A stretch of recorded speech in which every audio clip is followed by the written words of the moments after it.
Ito nga pala yung araw na bumili kami ng motor sa Yamaha Kart Plaza, Alabang.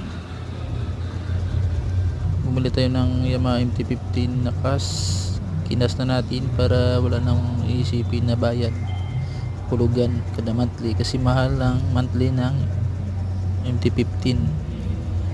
Mas maganda yung CAS kasi wala ka nang problemahin na pulugan. Ayan, ngayon babayaran na natin ang CAS. Ang CAS na babayad natin kahalaga ng 181,300 kasama na yung presto na 3 years. Tapos guys, yung motor naka-reserve na, nandyan na, kunin na lang, antayin na natin tapos natin bayaran.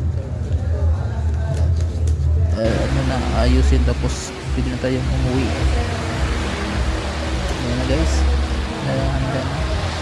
Check ko na lang kung may gas-gas ba, kasi kung may gas-gas pwede daw ibalik, pwede daw palitan. Yan, nailabas natin. Yan, uwi na kami guys.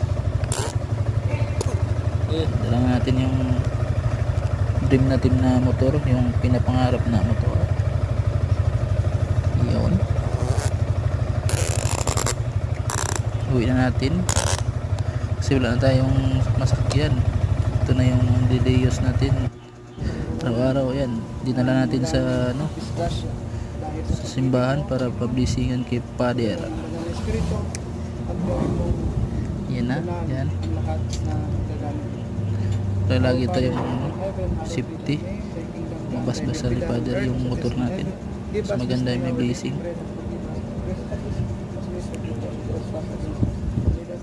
Yan pala yung pinili kong kulay. We dance through the days of leading the way, creating memories.